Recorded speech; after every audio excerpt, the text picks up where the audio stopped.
नीति वचन उसके 3 अध्याय के 5वें पद में लिखा है, तू अपनी समझ का सहारा ना लेना वरन संपूर्ण मन से यहोवा पर भरोसा रखना। संसार का सबसे बुद्धिमान राजा सुलेमान इस बात को कहता है, जिसके पास बुद्धि अपरंपार थी, समझ थी, पर वो कहता है कि तू अपनी समझ का सहारा ना लेना। एक ऐसा व्यक्ति जिसके पास बुद्धि ना हो, वो कहे कि अपनी समझ का सहारा ना लेना, तो समझ में आएगा कि ठीक है, इसको तो उतना समझ है नहीं।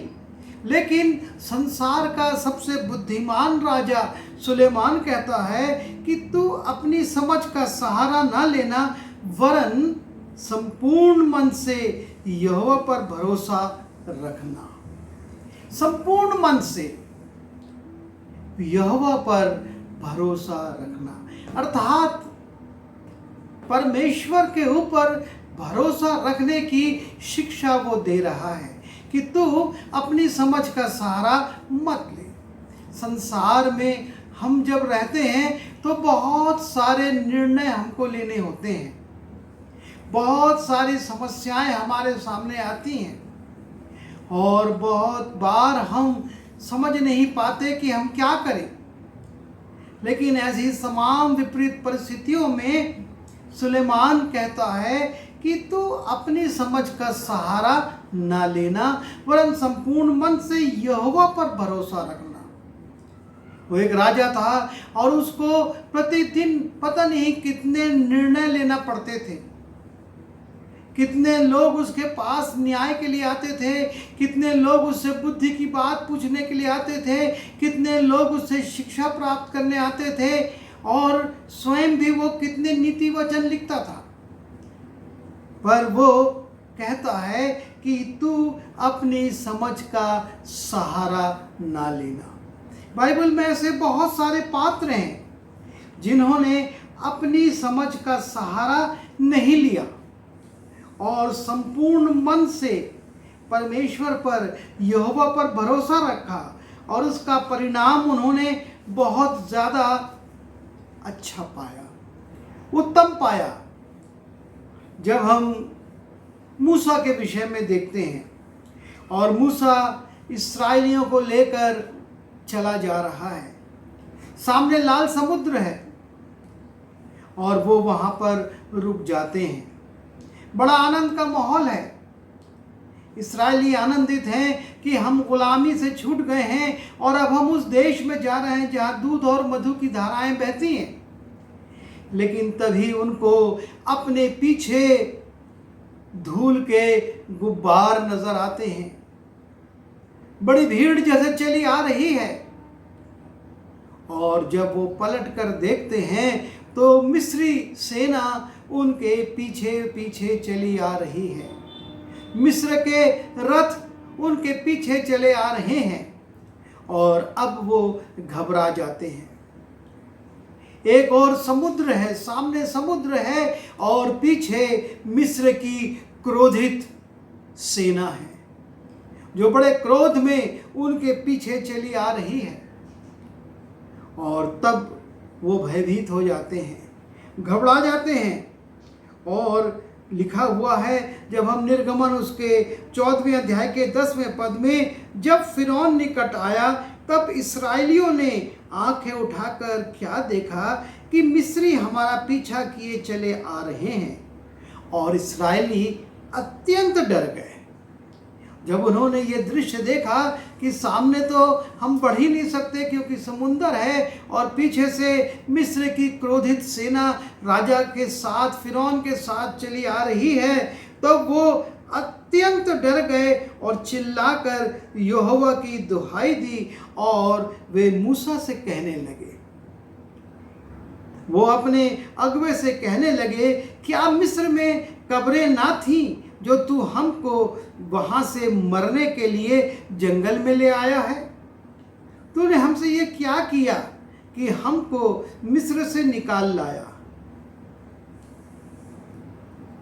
वो घबरा जाते हैं और मूसा से कहने लगे, तू हमको क्यों निकाल लाया? हमको तो इस जंगल में ले आया है कि मिस्रियों के हाथ से हम मारे जाएं, हमारे बच्चे अनाथ हो जाएं, हमारी स्त्रियां गुलामी में चली जाएं। एक बहुत विपरीत परिस्थिति है। और ना सिर्फ इन इस्राएलियों के लिए, लेकिन जिस अगुवे के पास वो गए हैं उसके लिए भी है कि वो इनको क्या प्रत्युत्तर दे। ना सिर्फ ये इस्राएली संकट में हैं, लेकिन स्वयं मूसा का परिवार भी तो संकट में है। उसकी पत्नी, उसके बच्चे, उसका भाई, उसकी बहन, सब इस संकट में हैं। लेकिन मूसा अपनी समझ का सहारा नहीं लेता है। मैं इधर भाग जाऊं या उधर भाग जाऊं, या ऐसा कर लूं या मिस्रियों से समझौता कर लूं, इन बातों का वो भरोसा नहीं रखता। वो अपनी समझ का सहारा नहीं लेता, लेकिन संपूर्ण मन से यहोवा पर भरोसा रखता है। और उसका भरोसा इस बात से प्रकट होता है जब हम निर्गमन 14:13 में जाते हैं। मूसा ने लोगों से कहा, अब वो अपने लोगों से कह रहा है, डरो मत, खड़े खड़े वो उद्धार का काम देखो जो यहोवा आज तुम्हारे लिए करेगा। क्योंकि जिन मिस्रियों को तुम आज देखते हो उनको फिर कभी ना देखोगे। कुछ भी हुआ नहीं है, परिस्थितियां बिल्कुल विपरीत हैं। मिस्री सेना पीछे खड़ी है, सामने लाल समुद्र है। इस्राएली जो लगभग 20 लाख लोग हैं, सिर्फ पुरुषों को छोड़कर स्त्रियां और बच्चे और जो मिली जुली भीड़ थी, ये इसके विषय में कहा जाता है कि लगभग ये 20 लाख थे। और 20 लाख लोग मूसा पर चिल्ला रहे हैं, मूसा पर बड़बड़ा रहे हैं, कुड़कुड़ा रहे हैं, उसकी हिम्मत को तोड़ रहे हैं। लेकिन वो अपनी समझ का सहारा नहीं लेता, लेकिन वो कहता है कि डरो मत, खड़े खड़े वो उद्धार का काम देखो। अभी कोई उद्धार का काम नहीं हुआ है, अभी कुछ नहीं हुआ है। कैसे वो बचेंगे, कैसे परमेश्वर उनको मार्ग देगा, कुछ नहीं मालूम मूसा को भी। लेकिन वो विश्वास की आंख से देख रहा है कि मुझको अपनी समझ का सहारा नहीं लेना है, संपूर्ण मन से परमेश्वर यहोवा पर भरोसा रखना है और वही हमारे लिए मार्ग निकालेगा। वो कहता है 14वें पद में, यहोवा आप ही तुम्हारे लिए लड़ेगा, इसलिए तुम चुपचाप रहो। यहोवा आप ही तुम्हारे लिए लड़ेगा। किस प्रकार से लड़ेगा, किस दूत को भेजेगा, इन मिस्रियों को मार डालेगा, इनको लौटा देगा, भयभीत कर देगा, क्या करेगा परमेश्वर, ये मूसा भी नहीं जानता है। क्योंकि जब उसने 13वें और 14वें पद में इस प्रकार से विश्वास की उद्घोषणा करी, तब उसके बाद लिखा हुआ है 15वें पद में, तब यहोवा ने मूसा से कहा। जब परमेश्वर ने देखा कि इन विपरीत परिस्थितियों में भी मूसा दृढ़ है और दृढ़ता के साथ कह रहा है कि परमेश्वर तुम्हारे लिए लड़ेगा, यहोवा तुम्हारे लिए लड़ाई करेगा, तुम सिर्फ खड़े खड़े देखो। तब परमेश्वर कहता है, तब यहोवा ने मूसा से कहा, तू मेरी दुहाई क्यों दे रहा है? इस्राएलियों को आज्ञा दे कि वो यहां से कूच करें। सारी परिस्थितियां वैसी ही हैं, लेकिन परमेश्वर मूसा से कह रहा है कि इस्राएलियों से कहे कि वो यात्रा की तैयारी करें, वो आगे बढ़ने की तैयारी करें। कैसे, क्या समुद्र में डूब जाएं? पर मूसा संपूर्ण मन से यहोवा पर भरोसा रखता था और उसने कहा परमेश्वर ने, और तू अपनी लाठी उठाकर अपना हाथ समुद्र के ऊपर बढ़ा और वो 2 भाग हो जाएगा। तब इस्राएली समुद्र के बीच में होकर स्थल ही स्थल पर चले जाएंगे। परमेश्वर अपने भेद को खोल देता है। तू भरोसा रखा है, मैं लड़ूंगा, मैं इस समुद्र को दो भाग करने वाला हूँ, और स्थल ही स्थल से तुम निकल जाओगे, और इन मिस्रियों को मैं इनके मन को कठोर करूँगा, और ये भी समुद्र में उतरेंगे, और उसके बाद ये सारे डूब मरेंगे।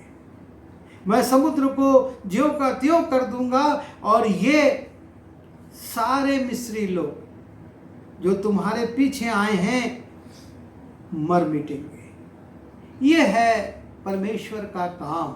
और हम देखते हैं कि दूसरे दिन यही होता है। समुद्र दो भाग हो जाता, रात भर पुरवाई चलती है, सुबह देखते हैं कि समुद्र में रास्ता हो गया है, दो भाग हो गया है। इस्राएली नाचते गाते डफ बजाते बड़े आनंद से समुद्र में चले जा रहे हैं। और जब मिस्रियों ने देखा, अरे ये तो समुद्र में जा रहे हैं, उनने भी कहा हम भी चलते हैं इनके पीछे और इनको वही मारेंगे। लेकिन बीच समुद्र में उनके पहिए परमेश्वर ने निकाल दिए, उनके रथ जाम हो गए और उनका आगे बढ़ना मुश्किल हो गया। और जब उन्होंने पीछे बढ़ने की कोशिश करी कि लौट जाएं, तो भी संभव नहीं हुआ, और पानी उनके ऊपर आ गया और सारी मिस्री सेना बिना इस्राएलियों के हथियार चलाए मारी गई, डूब मरी, समाप्त हो गई। और अभी भी पिछले दिनों में एक मम्मी मिली थी जिसके फेफड़ों में समुद्री जल और रेत मिली थी। और लोगों की धारणा यही है कि ये उसी में से कोई एक है जो कि समुद्र में डूब मरे थे, लाल सागर में डूब मरे थे। सुलेमान यही कहता है, तू अपनी समझ का सहारा ना लेना। मूसा ने अपनी समझ का सहारा नहीं लिया, इस्राएलियों से नहीं कहा कि ऐसा रास्ता निकालो, वैसा रास्ता निकालो, हम मिस्रियों के ऊपर आक्रमण करेंगे, हम मिस्रियों से जीत जाएंगे, हम मिस्रियों को कुचल देंगे या मिस्रियों को डरा देंगे और वो लौट जाएंगे। वो कहता है खड़े खड़े सिर्फ परमेश्वर के काम को देखो। और जब वो ऐसा कहता है, परमेश्वर अपना भेद खोलता कि मैं क्या करने वाला हूँ, और परमेश्वर वैसा ही करता है। जब हम आगे बढ़ते हैं, कई पात्र ऐसे हैं, लेकिन हम देखते हैं दाऊद को। दाऊद के जीवन में भी जब वो गोलियत से लड़ने के लिए आगे बढ़ रहा है, लगता है कि ये क्या मूर्खता का काम है। गोलियत जिसके चारों ओर बड़े बड़े सुरक्षा के कवच थे, जिसके आगे आगे एक व्यक्ति ढाल लेकर चलता था, जिसकी ऊंचाई 9 फुट से भी ज़्यादा थी और जिसके हाथ और पाँव में 6-6 उंगलियां थी, एक बहुत ही डरावना दिखने वाला इंसान था, जिसको देख देख कर इस्राएली 40 दिन से भाग रहे थे। उनके सामने दाऊद कहता है कि मैं जाऊंगा। शाऊल कहता है तू कैसे जाएगा, तू तो अभी लड़का ही है। और ये सामने जो गोलियत है, ये लड़कपन से युद्ध करता आ रहा है। दाऊद कहता है मैं जाऊंगा, मैं परमेश्वर पर भरोसा रखता हूं, मैं जाऊंगा ताकि मैं इसको पराजित करके परमेश्वर के नाम को ऊंचा करूं, परमेश्वर को महिमा दूं। और शाऊल उससे कहता है कि ठीक है, तू मेरे वस्त्रों को पहन ले। पर शाऊल इतना लंबा था कि सारे इस्राएली उसके कंधे तक आते थे, और दाऊद सामान्य कट काठी का था। और जब उसको शाऊल का वस्त्र पहनाया जाता है, सुरक्षा कवच पहनाए जाते हैं, वो उसको पहनकर चल नहीं पाता और कहता नहीं, मेरे को ये भी नहीं चाहिए। ना उसके हाथ में तलवार है, ना उसके हाथ में भाला है, सिर्फ एक थैला है, और वो साधारण कपड़ों में गोलियत की ओर चला जा रहा है। अगर मनुष्य अपनी बुद्धि का सहारा ले तो ये सिर्फ अपने आप को मृत्यु के हाथ में झोंकना है, मृत्यु के सामने जाना है। लेकिन दाऊद कहता है, दाऊद ने पलिश्ती से कहा, तू तो तलवार और भाला और सांग लिए हुए मेरे पास आता है, परंतु मैं सेनाओं के यहोवा के नाम से तेरे पास आता हूँ। जो इस्राएल सेना का परमेश्वर है, उसी को तूने ललकारा है, इसलिए कि संग्राम तो यहोवा का है, वही तुम्हें हमारे हाथ में कर देगा। वो अपनी समझ का सहारा नहीं लेता कि मुझको ऐसी तलवार दे दो, मुझको ऐसा भाला दे दो, मुझको ऐसा तीर कमान दे दो और मैं गोलियत को उससे इस पत्थर के पीछे छिपकर मारूंगा और वो मर जाएगा। नहीं, वो कहता है, मैं तो अपने परमेश्वर यहोवा का नाम लेकर तेरे पास आ रहा हूँ। वो जब देखता है पलिश्ती, तो वो दाऊद को तुच्छ जानता है, क्योंकि वो लड़का ही था और उसके मुख पर लालिच लगती थी। तब पलिश्ती ने दाऊद से कहा, क्या मैं कुत्ता हूं कि तू लाठी लेकर मेरे पास आता है? और तब पलिश्ती अपने देवताओं के नाम लेकर दाऊद को कोसने लगा। दाऊद अपने परमेश्वर का नाम लेता है, गोलियत अपने परमेश्वर का नाम लेता है और उनके नाम से उसको कोसता है, लेकिन गोलियत जो कहता है ठीक उसके विपरीत होता है। गोलियत ने कहा था, मैं आज तेरा मांस आकाश के पक्षियों और वन पशुओं को दे दूंगा, लेकिन हो गया उल्टा, क्योंकि परमेश्वर ने दाऊद में होकर गोलियत को पराजित कर दिया। उसने अपनी बुद्धि का सहारा नहीं लिया और इसी कारण से दाऊद गोलियत को मारने में सफल हो गया। उसके गोफन का एक पत्थर गोलियत की मृत्यु का कारण बन गया और उसी की तलवार से, गोलियत की तलवार से दाऊद ने गोलियत को के सिर को काट दिया और उसको लेकर आ गया। ये है परमेश्वर पर भरोसा रखना। उसने साफ साफ कह दिया था पूरी भीड़ के सामने, गोलियत के सामने, तू तो ये सारे हथियार लेकर आ रहा, पर मैं अपने परमेश्वर के नाम को लेकर आता हूं। और इसलिए परमेश्वर का दास कहता है कि तुम अपनी समझ का सहारा मत लेना, लेकिन संपूर्ण मन से यहोवा पर भरोसा रखना। ये उसके पिता दाऊद ने उसके सामने एक नमूना रखा था कि मैंने कैसे परमेश्वर पर भरोसा रखा और गोलियत जैसे व्यक्ति को मार दिया। और लोगों को ये गाना पड़ा, शाऊल ने तो हजारों को, पर दाऊद ने लाखों को मारा। ये है परमेश्वर का नाम। और इसलिए यशाया कहता है 41:10 में, मत डर क्योंकि मैं तेरे संग हूँ, इधर उधर मत ताक क्योंकि मैं तेरा परमेश्वर हूँ। मैं तुझे दृढ़ करूँगा और तेरी सहायता करूँगा और अपने धर्म में दाहिने हाथ से मैं तुझे संभाले रहूँगा। मूसा को परमेश्वर ने संभाला और सारे इस्राएलियों को वो लाल समुद्र के उस पार ले जा सका। दाऊद को परमेश्वर ने संभाला और वो गोलियत जैसे व्यक्ति को पराजित करके पूरे पलिश्तियों को भगाने में, उनको हराने में, उनको लज्जित करने में सफल हुआ।